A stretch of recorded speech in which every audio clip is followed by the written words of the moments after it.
우리 다 같이 사도신경으로 우리의 신앙을 고백하겠습니다. 나는 전능하신 아버지 하나님 천지의 창조주를 믿습니다. 나는 그의 유일하신 아들 우리 주 예수 그리스도를 믿습니다. 그는 성령으로 잉태되어 동정녀 마리아에게서 나시고 본디오 빌라도에게 고난을 받아 십자가에 못 박혀 죽으시고 장사된 지 사흘 만에 죽은 자 가운데서 다시 살아나셨으며 하늘에 오르시어 전능하신 아버지 하나님 우편에 앉아 계시다가 거기로부터 살아있는 자와 죽은 자를 심판하러 오십니다. 나는 성령을 믿으며 거룩한 공교회와 성도의 교제와 죄를 용서받는 것과 몸의 부활과 영생을 믿습니다. 아멘. 찬송가 214장 찬양 드리겠습니다.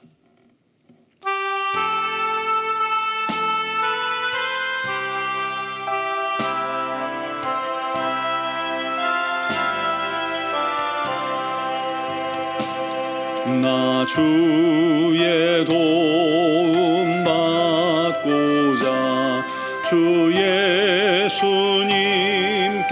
빕니다. 그 구원 허락하시사 날 받아주소서. 내 모습 이대로 주 받아주소서. 날 위해 돌아가신 주 날 받아주소서. 큰 죄에 빠져 영죽을 날 위해 피 흘렸으니 주 형상대로 빚으사 날 받아주소서. 내 모습 이대로 주 받아주소서.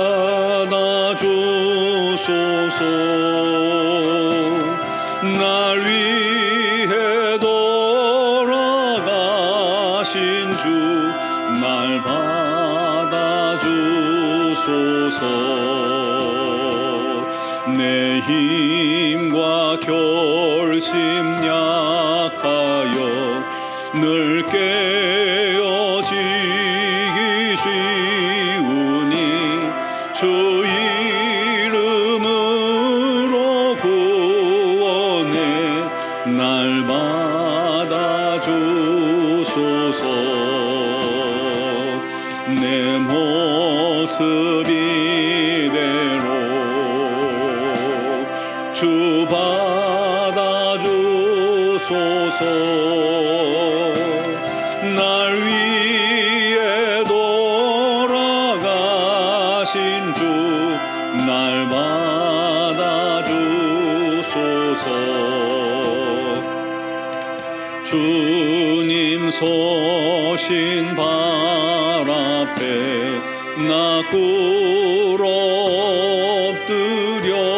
엎드렸으니 그 크신 역사 이루게 날 받아주소서.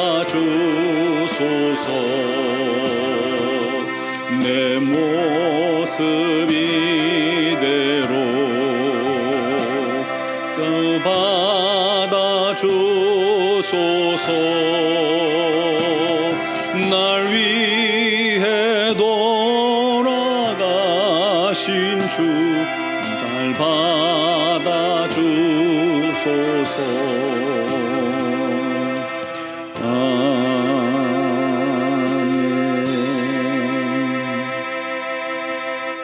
오늘 주신 하나님 말씀은 시편 49편 1절에서 12절 말씀 보겠습니다.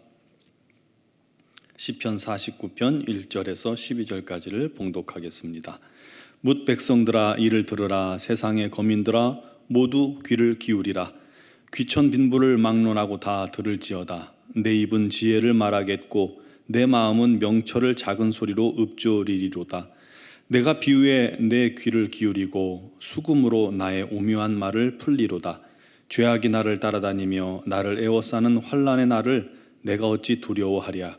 자기의 재물을 의지하고 부유함을 자랑하는 자는 아무도 자기의 형제를 구원하지 못하며 그를 위한 속전을 하나님께 바치지도 못할 것은 그들의 생명을 속량하는 값이 너무 엄청나서 영원히 마련하지 못할 것임이니라. 그가 영원히 살아서 죽음을 보지 않을 것인가. 그러나 그는 지혜 있는 자도 죽고 어리석고 무지한 자도 함께 망하며 그들의 재물은 남에게 남겨두고 떠나는 것을 보게 되리로다. 그러나 그들의 속 생각에 그들의 집은 영원히 있고 그들의 거처는 대대에 이르리라 하여 그들의 토지를 자기 이름으로 부르도다. 사람은 존귀하나 장구하지 못하며 멸망하는 짐승 같도다. 아멘. 오늘 시편은 마태복음 6장 24절 말씀을 생각나게 합니다. 한 사람이 두 주인을 섬기지 못할 것이니 혹 이를 미워하고 저를 사랑하거나 혹 이를 중히 여기고 저를 경히 여김이라.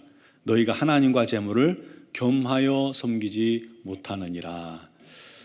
사람이 두 주인을 섬길 수 없다는 것이죠. 여기서 섬긴다는 말은 종이 된다는 그런 의미를 가지고 있습니다. 즉 사람은 하나님의 종이든 또 재물의 종이든 둘 중 하나 가운데 선택해야 한다는 것입니다. 우리가 보통 말하기를 하나님의 종이든지 사단의 종이든지 선택하라라고 말하기도 하죠. 그런 당연히 우리는 하나님의 종이 되어야죠 라고 생각할 것입니다. 그런데 하나님의 종이든 돈의 종이든 선택하라고 하면 현실 앞에서 흔들리는 분들이 가끔 있습니다. 오늘 시편 기자는 이 세상 재물을 의지하는 것이 무익하다는 것을 말하고 오직 하나님만 의지하는 것이 지혜로운 것임을 노래하고 있습니다. 시편 기자가 1절에 뭇 백성들, 세상 거민들, 2절에 보면 귀천 빈부를 막론하고 모든 사람들에게 전하고 싶은 말이 있습니다. 그 첫 번째가 뭐냐면 재물을 의지하지 말라는 것입니다. 6절에 보면 자기 재물을 의지하고 부유함을 자랑하는 자는 아무도 자기 형제를 구원하지 못하며 그를 위한 속전을 하나님께 바치지도 못한다고 말합니다. 사실 재물을 싫어할 사람 그렇게 많지는 않을 겁니다. TV 프로그램에 보면 이 자연에 산다라는 그런 프로가 있더군요. 속세를 떠나서 산속 오지에서 홀로 살아가는 사람들을 찾아가서 1박 2일 같이 체험하는 그런 프로그램인데 저희 10살짜리 조카가 그걸 제일 좋아한답니다. 의외로 보니까 사람들이 그걸 많이 본다고 해요. 이유는 뭘까라고 생각해 보니까 정말 이 사회가 물질 만능주의 사회잖아요. 그곳에 살면서 물질, 돈이나 또 실적, 성공, 그에 대한 스트레스나 압박에서 벗어나서 초연하게 시골 한 구석 들어가서 욕심 없이 하루하루 만족하며 살아가는 그들의 삶을 사람들이 동경하는 것입니다. 너무 사회가 각박하다 보니까 그런 모습을 동경하는 듯합니다. 하지만 그것도 동경일 뿐이죠. 현실은 현실이니까요. 사실은요, 그들도 돈이 그 시골에 살아도 돈이 조금은 필요하잖아요. 그래서 산나물도 재배하고 약초도 캐고 한다는 이야기를 들었습니다. 돈이 많으면 사는데 여유가 아무래도 많이 있겠죠. 사실 평범한 서민들에게 있어서 이 돈 문제는 거의 가장 큰 문제이기도 합니다. 그러다 보니까 돈이 많으면 돈 걱정 없이 살 수 있으면 얼마나 좋을까라는 그런 생각들을 하게 되죠. 그렇게 돈이 좀 풍부해서 여유 있어서 집도 원하는 데 가서 살고 또 하고 싶은 것, 먹고 싶은 것 마음껏 하는 그런 삶을 동경하기도 합니다. 또 TV 같은 데서 보면 얼마나 좋은 데를 많이 방문하고 또 좋은 것들 많이 먹고 합니까? 그런 걸 같이 누리고 싶은데 현실적으로 어려운 일들이 많죠. 그게 나쁘다는 게 아닙니다. 하지만 돈이 많다고 자랑하고 떵떵거리며 산다고 해도 돈이 정작 자기 자신과 또 형제를 구원하지도 못할 뿐만 아니라 우리의 죄를 사하게 할 수는 없습니다. 하나님 나라는 돈으로는 안 됩니다. 돈으로 갈 수 없는 곳입니다. 그러므로 재물을 하나님보다 더 의지하는 것은 어리석은 일이다라는 것입니다. 우리는 재물을 위해서 정직하게 일하고 또 성실하게 일해야 합니다. 하지만 그 재물을 의지해서는 안 되는 것이죠. 재물을 선용할 줄 알아야 되지만 그 재물에 우리의 마음, 우리의 삶, 그것들이 우리의 심령이 뺏겨서는 안 됩니다. 더욱이 재물을 위해서 우리 하나님을 포기해서는 절대로 안 되는 것이고 우리 하나님 말씀 순종을 포기해서는 안 되는 것이죠.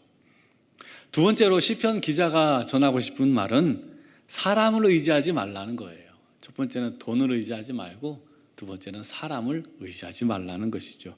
왜냐하면 재물이 우리를 구원하지 못하는 것처럼 아무리 능력 있고 힘 있는 사람이라 할지라도 그는 자기 자신도 구원하지 못할 뿐만 아니라 다른 사람을 절대로 구원할 수 없기 때문에 사람을 의지해서는 안 된다는 것입니다. 어리석다는 거예요.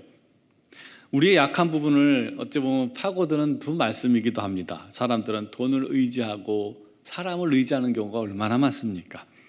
그러나 부유함이 그를 구하지도 못하고 사람이 형제를 구해줄 수 없습니다. 또한 사람은 누구나 죽습니다. 죽음을 이길 수가 없습니다. 지혜자도 죽고 어리석고 무지한 자도 죽고 권력자도 죽고 순결한 자도 죽고 다 죽습니다. 그럼에도 불구하고 사람들은 자기 생명이 영원할 것처럼 살아가고 있습니다. 그래서 12절에 사람은 존귀하나 장구하지 못하며 멸망하는 짐승 같도다 하고 말합니다.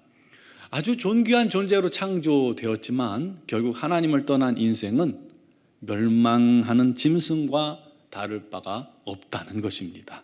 그러므로 우리 인생은 오직 하나님만 의지하는 게 지혜입니다. 그게 진리입니다. 감사하게도 하나님께서는 멸망하는 짐승 같은 우리들을 사랑하셨고 영접해 주시고 우리 영혼을 죽음과 지옥에서 건져 주셨습니다. 그러므로 우리의 모든 걸 다해 하나님만 섬기고 하나님만 의지하는 것, 그것이 가장 지혜로운 일이고 우리가 해야 할 일입니다. 사랑하는 성도 여러분, 여러분은 지금 무엇을 의지하는 삶을 살고 계십니까? 재물로, 우리 하나님 주신 재물로 하나님의 영광을 위해 살고 또 우리 하나님께서 우리에게 주신 모든 것으로 우리 하나님의 뜻을 위해 살게 되기를 바랍니다. 오직 하나님만 사랑하고 하나님만 의지하는 인생, 내게 주신 것 가지고 감사하며 우리 하나님의 영광을 위해 살아가는 인생, 그게 진짜 지혜로운 인생입니다. 영원한 하나님 나라를 예비하는 참 지혜입니다. 내 삶의 우선순위는 지금 무엇입니까? 누구를 의지하는지, 내가 무엇을 더 생각하는지, 무엇에 더 시간을 보내고 있는지 확인해 보시기 바랍니다. 점검하시기 바랍니다. 그리고 오직 떨어진 것에, 부족한 것에 회개하고 하나님만 의지하는, 하나님만 섬기는 그런 지혜로운 인생 되기를 주님의 이름으로 축원합니다. 기도드리겠습니다. 사랑하시는 아버지 하나님, 우리는 부족합니다. 연약합니다. 이 세상을 살아가는 동안 이 세상의 것에 한눈 팔 때도 많고 그것을 위해 돈을 사랑하며 또 인생을 의지할 때도 많이 있습니다. 주님, 어리석은 자들을 주님께서 긍휼히 여기시고 불쌍히 여겨주시고 이 세상 것에 정신 팔리고 이 세상 것을 의지하는 것이 아니라 오직 우리 하나님만, 우리의 영원한 구세주 되시고 구원자 되신 우리 하나님만 의지하는 인생들이 되게 하여 주옵소서. 내 삶의 우선순위가 무엇인지 돌아보아 내 삶에서 중점적으로 내가 중요시하는 것이 무엇인지 깨닫게 하시고 그것이 하나님이 아니거든 우리가 다 내려놓을 수 있게 해주시고 오직 우리 인생의 가장 중요한 분이 예수 그리스도 주님이 되게 하여 주시옵고 주의 말씀에 순종하는 것이 우리 삶의 가장 큰 목표가 되게 하여 주시옵소서. 오늘도 이를 위하여 기도하는 사랑하는 성도들을 붙드시고 그 삶과 가정에 풍성한 은혜를 더하시고 특별히 자녀들의 가정에 우리 하나님의 은혜가 가득하게 하시고 또 취업을 준비 중인 자녀들이 있고 대학 입시 중인 자녀들도 있고 또 공부하는 자녀들, 직장 생활하는 자녀들, 군에 있는 자녀들, 결혼을 앞둔 자녀들이 있습니다. 우리 하나님께서 우리 자녀들을 붙들어 주시고 크신 은혜 더하여 주시고 건강케 하시고 그들의 앞날을 우리 하나님 책임져 주시옵소서. 미얀마 영군 한인중앙교회를 우리 하나님께서 복 주시되 그곳에 수많은 영혼들이 돌아와 주께 영광 돌리는 은혜가 있게 하여 주시고 사역하시는 김은경 범한균 선교사님과 이선희 양은순 선교사님에게 성령의 능력과 지혜를 더하여 주시옵소서. 오늘도 주 앞에 나와 믿음으로 간구하는 모든 기도에 우리 하나님 귀 기울여 주시고 응답하여 주실 줄 믿사옵고 예수 그리스도의 이름으로 기도드리옵나이다. 아멘.